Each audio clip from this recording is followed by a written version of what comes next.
Hello, this is Music Tech Help Guy, and welcome to episode 59 of my Logic Pro 10 video tutorial series.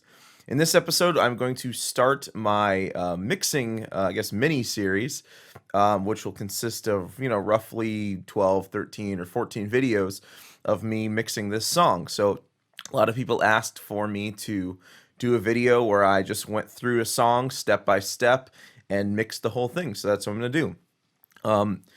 I am going to try to keep these videos shorter than usual. I'm going to try to keep them shorter than 20 minutes each.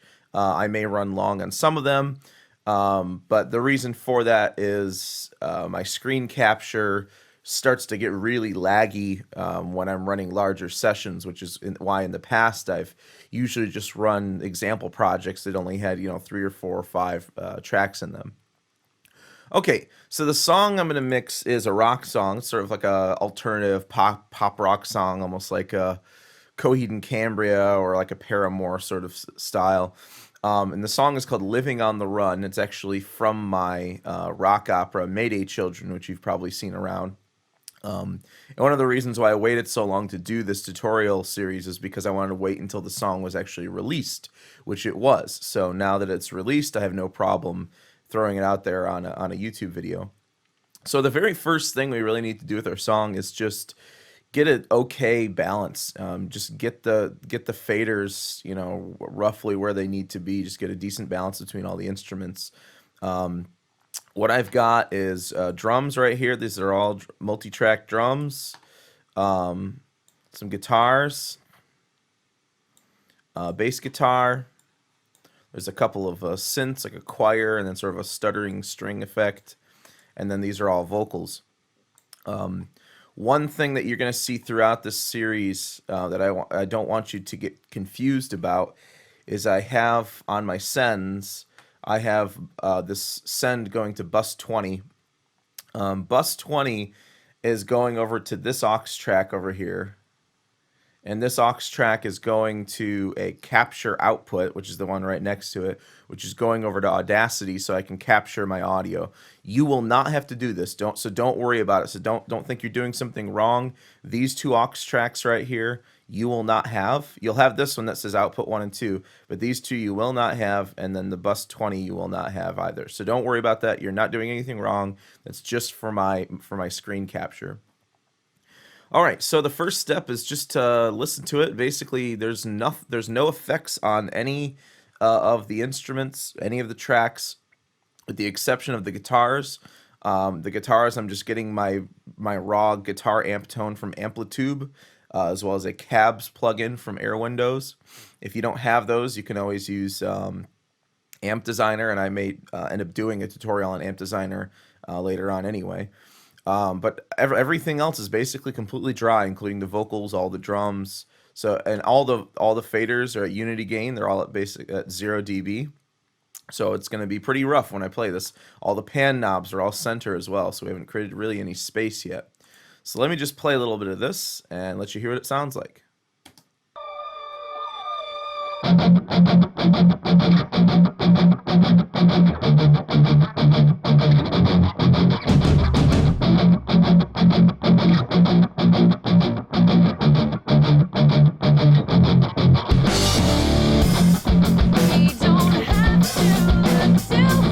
So the drums are kind of buried, the guitars are way too loud, the vocals are really buried in there. So the very first thing I usually do when I get a mix is I just go through and make sure all the levels sound somewhat okay. I try to get a decent balance. So I'm just gonna hit play here, and I'm gonna just toy with the levels.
So I got an okay balance there. It just certainly sounds better than before.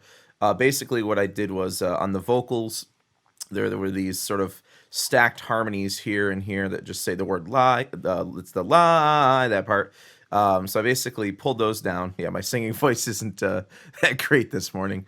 I pulled down basically the backing harmonies, pulled down the synths a bit. Bass guitar I left up. The guitar solo we haven't even gotten to yet, but I'll pull that down.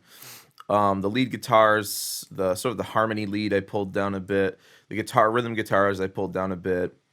In the drums, there's like way too much cymbal and not enough kick and snare, so I pulled down the hi-hat track, the overhead tracks, the room mics, pulled those all down.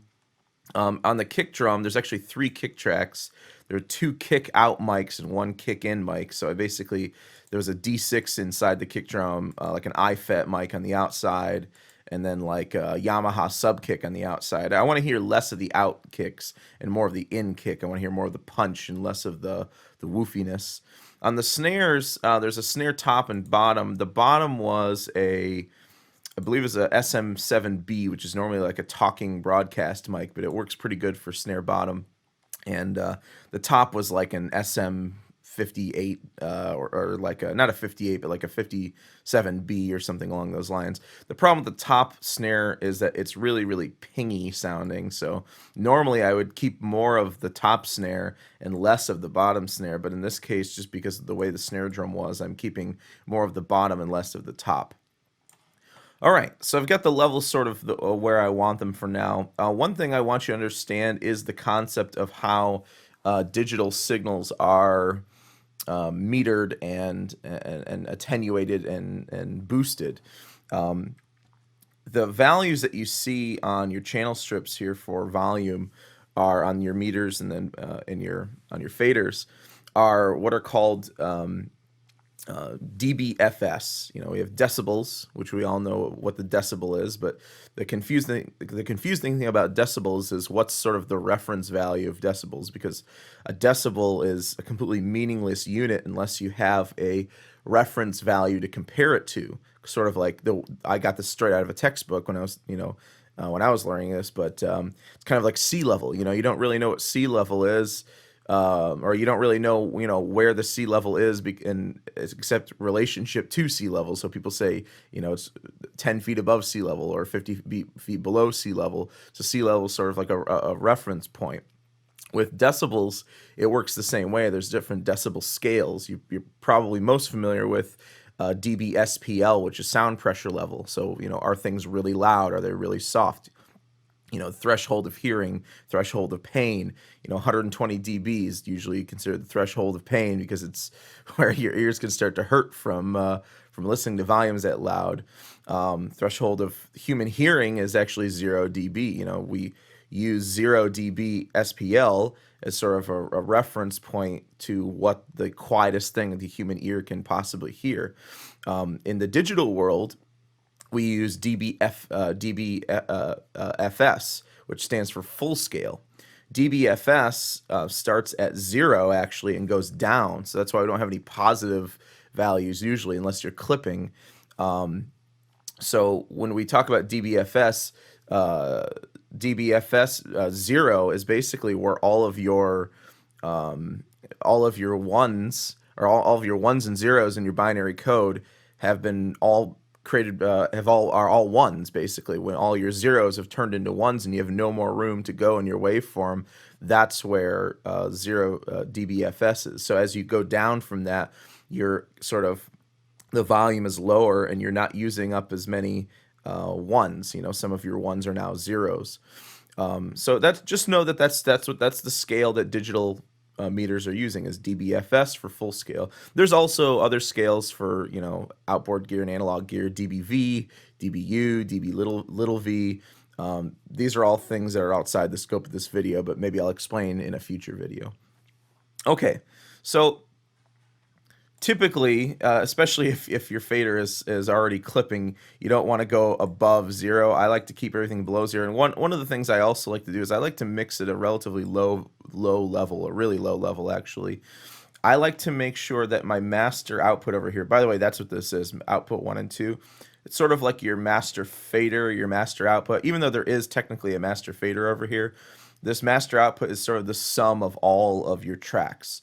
And right now we're clipping by 11 dB, so that's bad. We want to make sure that the overall sort of reference level, the starting level of our mix is, I usually go with about -3 dB or somewhere between -3 and -6 dB. I like it to just sit comfortably in there without clipping. So what I'm going to do is I'm going to select all of my tracks here. And by the way, you select multiple tracks just by dragging underneath them. Here we go. And I'm just going to hit play. I'm going to watch my master output here, my stereo output, and I'm going to drag this up or drag it down, everything up or down, and try to get sort of like my resting level at -3 dB, -6 dB.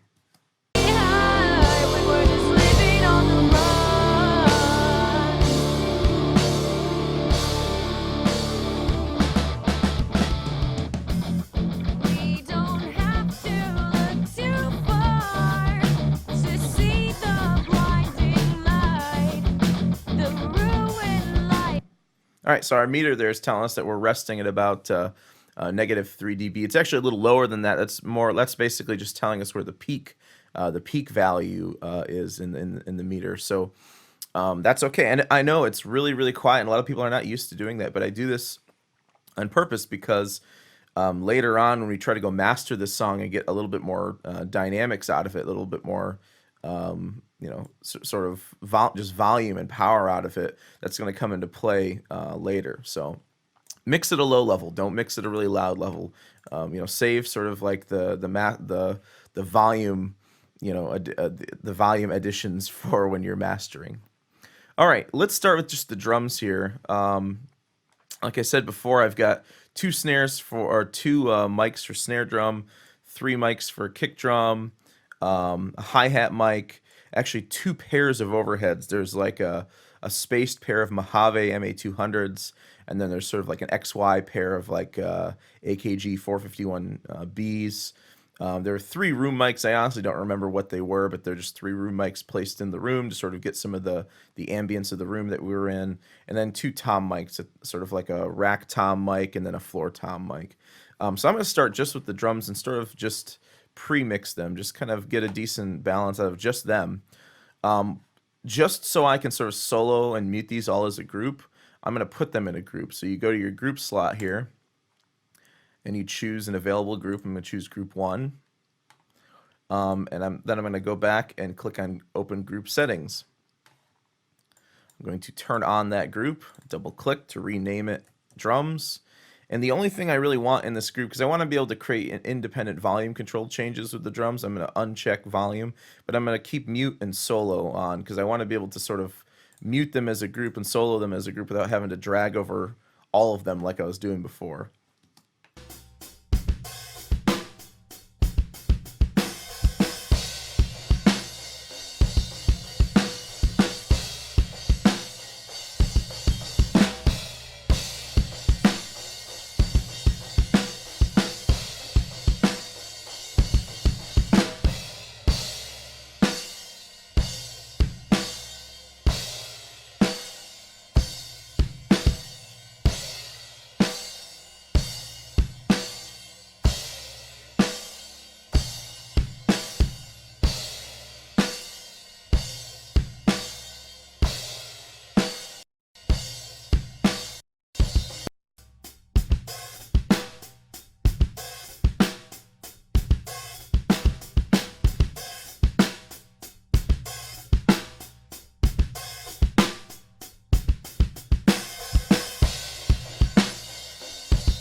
All right, so what I did there is I just kind of pulled the kick up a bit, pulled the snare bottom up a bit. I just want a bit more transient there. Yes, it's going to pull up my overall level back on my stereo output, but that's okay. We'll worry about keeping that under control more later.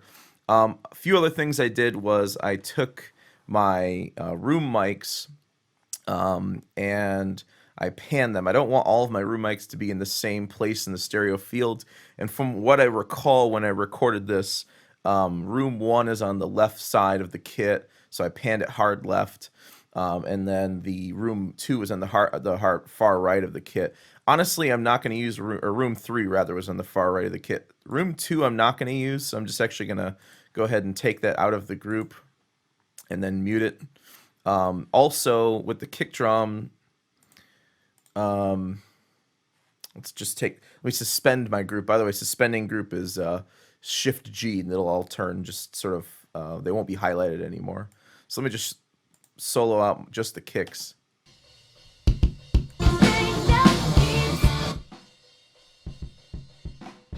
Yeah, honestly, I'm not a big fan of that IFET mic, so I'm actually going to mute that out as well. And you'll find that, you set up more mics than you really need sometimes, and a lot of times you don't use them. I may even get rid of that snare top mic completely. So as far as, let's talk about drum perspective and the way the drums are recorded, and we're going to have to sort of emulate that when we mix this. I recorded these drums at the perspective of the drummer, which means that the overhead mics, the mic that was to the left of the drummer as he's sitting behind the kit, is basically mic 1, and then the one on the right is mic 2. So that goes for both of our overhead mic tracks. There's a left mic, which is 1, and then a right mic, which was 2. If you flipped that and you made the one that's on the right side of the drummer, as he's sitting behind the kit, 1, and the one on his left, 2, that would mean that you're recording at the perspective of, say, an audience member or someone standing in front of the drum kit facing the drummer. So it's important to ask the artist that you're working with, hey, which perspective did you record at with the drums? The perspective of the drummer or the perspective of the audience? Because that's going to dictate whether we pan our hi-hat left or right, because in this case, the hi-hat was on the left side of the drummer. It's also going to dictate how we pan our toms. In this case, the upper tom was on the left side of the drummer, the floor tom was on the right side of the drummer. So we have to make sure that we are aware of that. So that's the way why I panned this the way I panned it. I'm gonna actually go a little bit further on these toms here, and that brings up a good point, a good topic of discussion with Logic's panning. Logic's pan knobs are a little weird because Logic started as sort of a MIDI workstation, not necessarily as an audio workstation. The pan knobs have values from negative 64 to positive 63. It's basically a MIDI data byte value is what it is. We've talked about MIDI values being usually 0 to 127, and if you include 0, that's 128 different values you can have. Well, if you add up 64 and 63, you get 127 plus center would be 0, and that's going to be 128 possible values. So pan values in Logic are MIDI values. So when you pull something, say negative 50 to the left, it doesn't mean you're panning 50%. It means you're panning something more like 85 or 90% almost. So you just have to be, maybe not 90, but like 80%. So you want to be really careful that you keep in mind the MIDI values, because 50% is going to be more like 32 or 33 or 31. So, all right, so that's just the drums. I'm going to leave those as is for now. Let's go over to our rhythm guitars here. The rhythm guitars are really sort of eating up a lot of space and really sort of drowning out a lot of the other instruments. Let me just create sort of a little loop here on the chorus.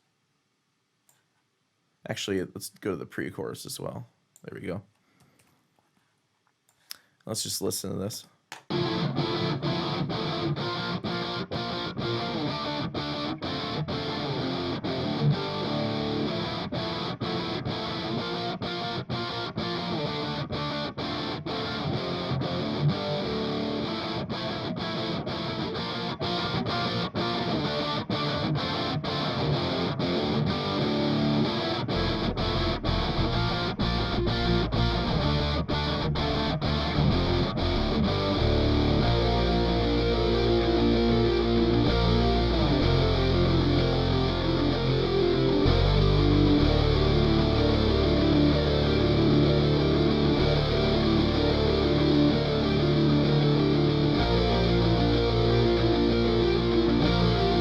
Yeah, this is a really common technique to do with rhythm guitars. You record it twice. You do two different recordings, double up those recordings, pan one sort of hard left, pan one hard right. I like to go like -45, +45 left and right. Spreads those guitars out, makes a real nice, rich, thick rhythm sound. The lead guitars, I pan them as well, but I pan them differently than the rhythm guitars. There is a solo on this track. We'll get to that in a moment. And then the bass guitar here.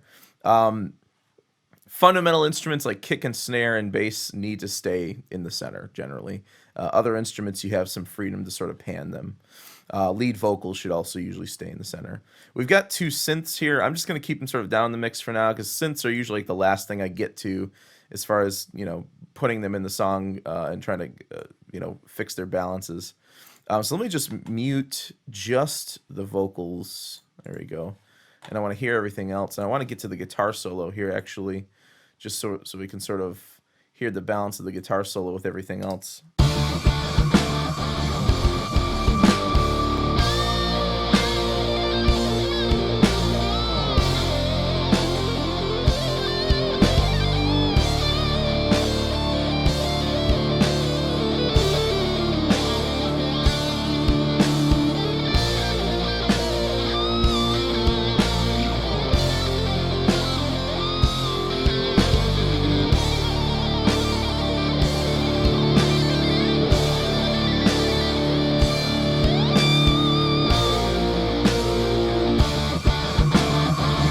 There we go. Sorry about all the lag. It's just my screen capture really just hates to work when I'm running Logic. Okay, let's take a look at the vocals now. Let's just solo these guys out. Let's get to a spot where there's a lot of stuff going on, like the pre-chorus, chorus. There we go. Ruin life for me. Pray for death to take me quickly, living life in a lie. So in that part right there, where you've got these sort of stacked vocals on the word lie, I'm going to take the backing vocals, pan them left and right. Again, just giving them some space.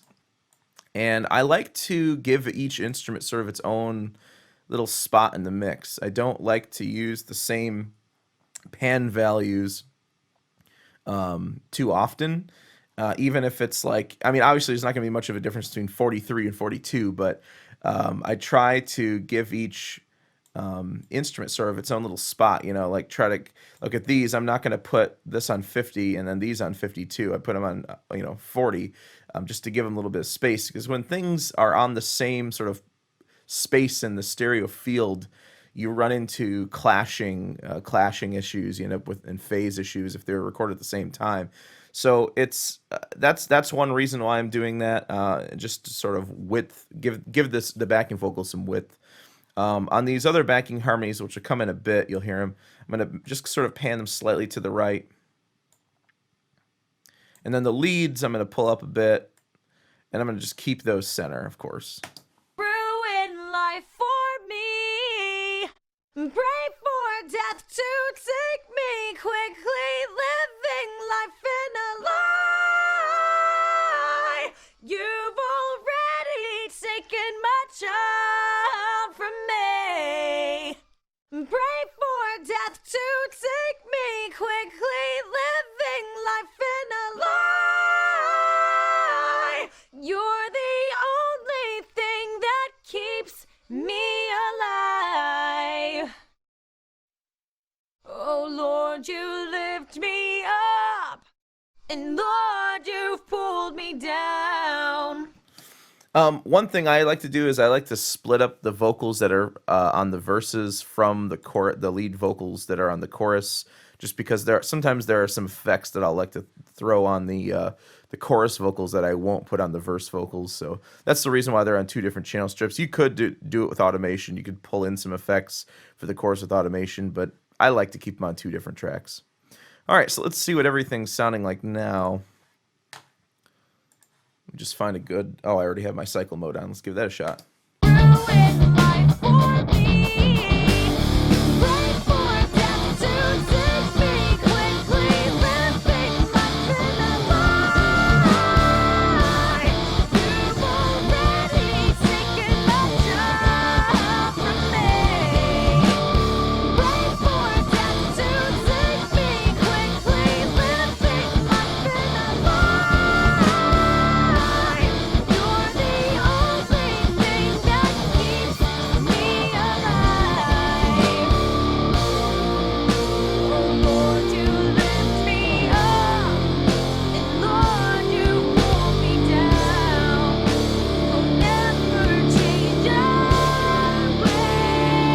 All right, so note on my master output, yes, I am clipping a bit. And but the sort of the energy, sort of the bottom part of the meters are right around 3. I probably could go a little bit lower than that, but I'll address that in another video once we start stacking some effects on. But we got a pretty decent just balance just from volume and pan changes. One thing I do want to show you before I wrap up this video is pan law. Pan law is located under File, Project Settings, Audio, and when you go here, there's going to be an option for pan law, and it says -3 dB compensated. That's the stock setting, unless you've changed it. What pan law does is it dictates whether or not to attenuate the signal when pan knobs or balancers are set center. Here's why this exists. If you have a mono track and you pan it left or pan it right, essentially what you're working with is actually a multi-mono signal, not just a mono signal. As you pan to the left, you're increasing the signal of the left channel and decreasing the signal of the right, and the opposite happens when you pan to the right. The problem arises is when you have both channels, when you have them center, both channels are basically perfectly like in phase with each other, and you get actually a bit of a volume boost because of that. And as you pull the knob left or pull the knob right, you sort of lose that phase, that boost from the two signals being perfectly in phase and being the same volume as well. So what you can do is you can compensate for that by setting this to -3 dB. And what that'll do is when you have a channel strip that's pan center, it'll actually knock the volume down to -3 dB. Even if it's like max volume, it's still going to be -3 dB. -3 dB compensated knocks it down -3 dB, but then boosts it up to 0, so you don't have that sort of 3 dB loss. And then 0 dB basically does nothing. It just allows that sort of volume boost when center. It allows it to be there. And then the only downside to using 0 is that when you, like I said, when you pan to the left or to the right, you'll sort of hear a noticeable loss in presence and in volume. So I just like to keep this on -3 dB compensated. I just figured I would bring this up just so you knew what it was. No one ever ruined a mix by not using pan law. It's more or less just, a lot of this is going to be about using your ears, and mixing is half sort of an art form and half using your ears and half sort of technical lingo and technical practices. So this is one of those things that is here, but it's not going to ruin your mix if you go one way or the other. And you can also apply this to stereo balancers, which I am not going to do.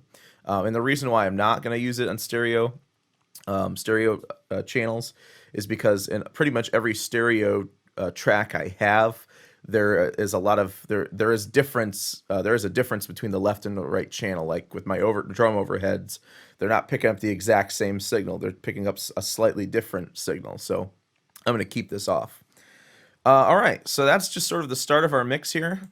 In the next video, we'll start talking about using EQ. We'll EQ the drums, EQ the guitars, get some of these instruments sort of fitting in the mix, not just volume-wise, but sort of tonally and frequency-wise.